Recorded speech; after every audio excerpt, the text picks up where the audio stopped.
Good morning, guys, or good afternoon, or good evening, wherever you're at.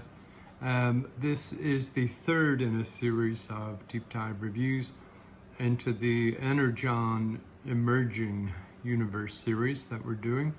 I've actually put a whole playlist. There's so much material coming up on Energon, more on that later.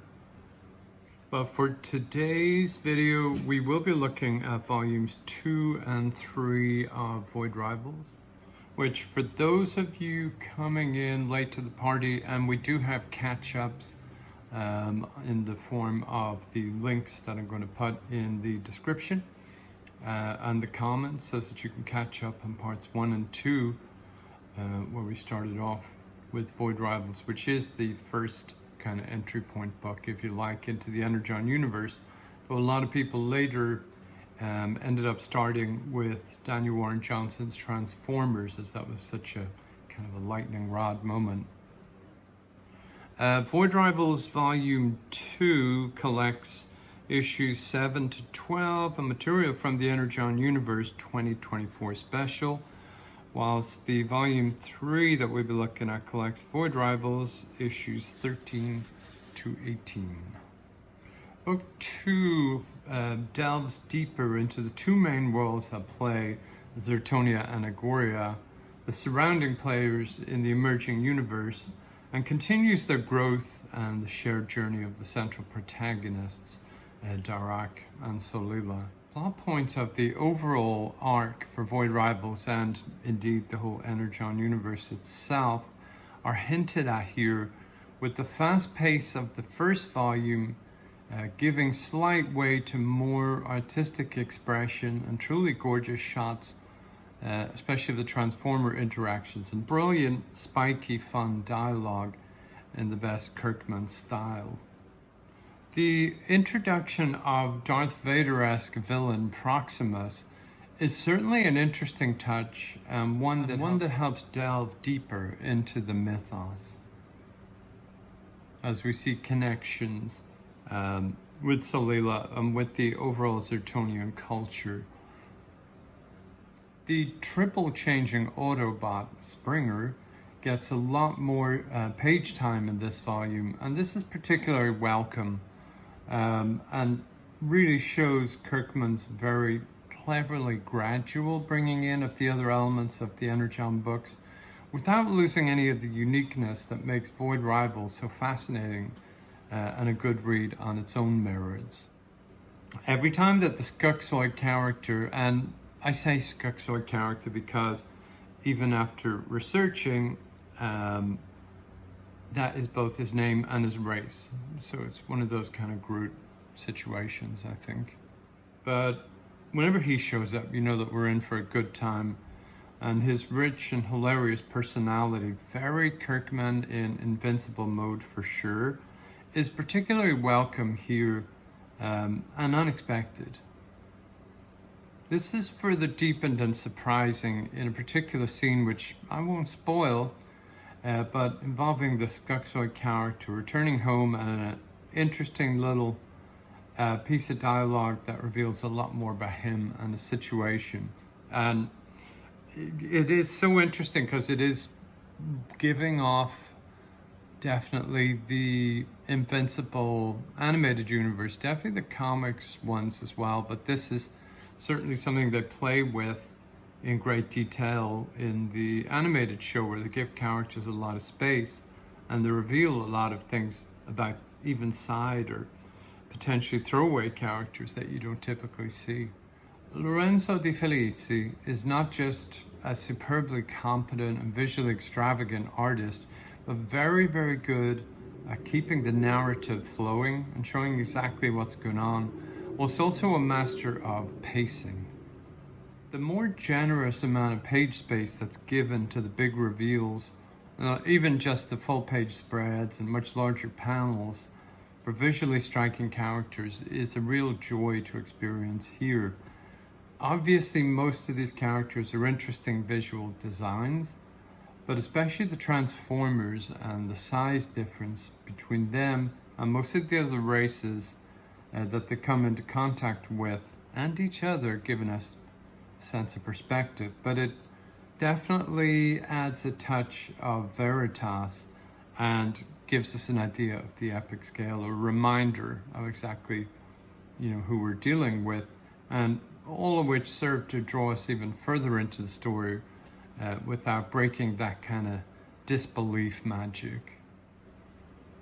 Mistress Vil and the Zeronia sisterhood / witches of keeper of the light of Zerta. She definitely gives me a Dune Bene Gesserit energy type of vibe, and intrigues on a level of, again, the overall story arc as the puzzle pieces of the lore start to connect and we begin to see the full picture of what we'd previously only been getting little bits of at a time. What is to come will be revealed in Volume 3 in actually a surprising level of detail. I didn't think that Kirkman would drop it all on the table like he does in Volume 3, but leads to some super exciting moments for sure. And so Volume 3 is insanely good, with the tightening of the Transformers interaction and the revelations of Zeronia and Agoria, and the introduction of Goliant, as well as the new race of beings that will be familiar to long-term readers of G.I. Joe, the Cobra-Las. The deep dive into Cybertronian lore is fascinating and enriches all of the emerging books with so much new potential. Once connected, Void Rivals has its own unique style and energy, more like an Odd Couple vibe or a buddy cop feel, with Darak and Solila never quite settling into friendship, gradually getting there, certainly still having a lot of spicy moments.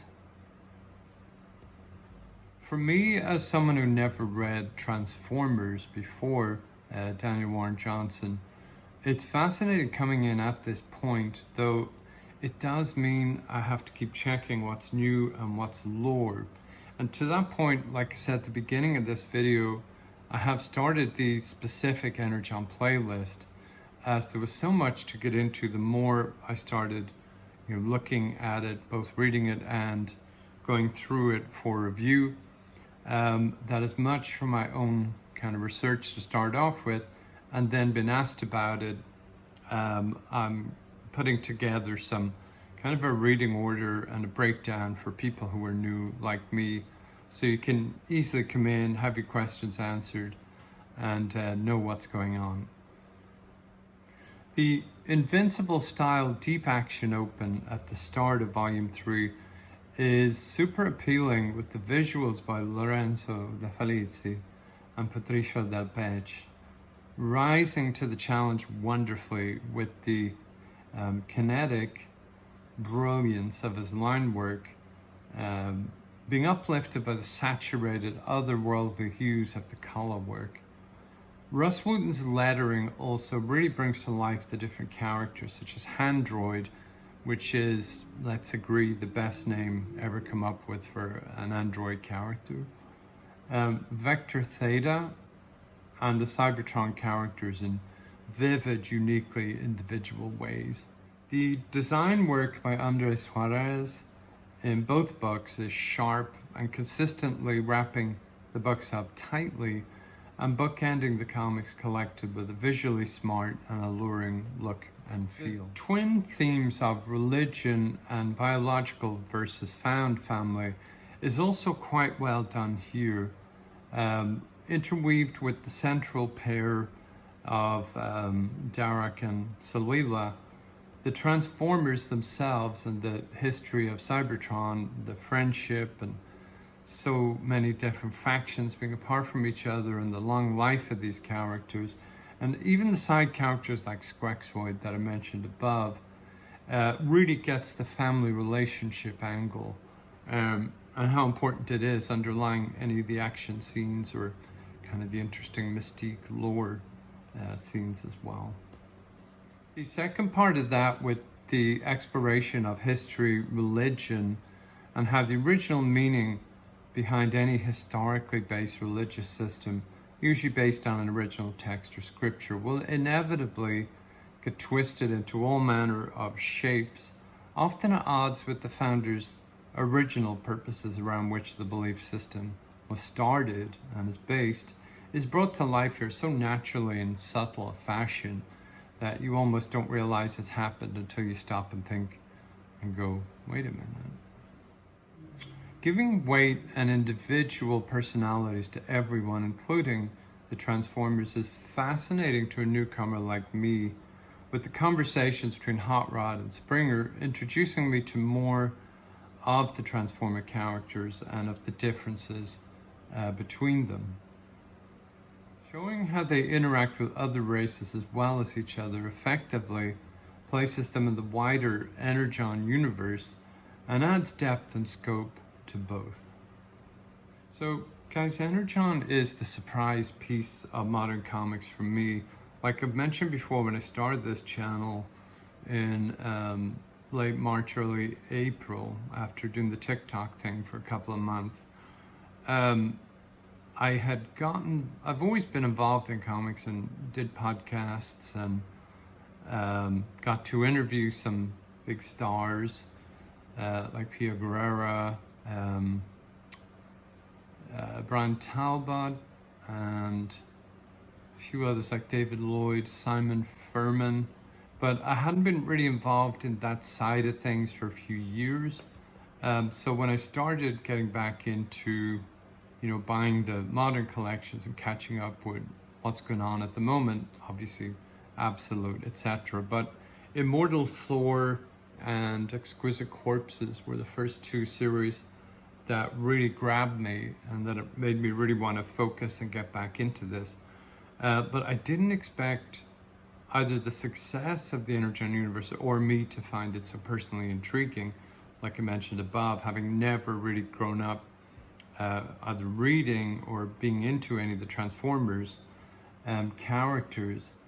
But here we are, and I know better than to resist something just because it was unexpected. And I hope you guys stay with me for the journey. And as always, drop some comments, likes, and subscribe to keep informed. And like I mentioned, I will have the Energon playlist, and I will have that kind of breakdown piece up next week. So thank you so much for watching. Again, love the likes and subscribes and comments. Keep letting me know what you guys want to see next and your thoughts on any of these pieces. Thanks. Bye-bye.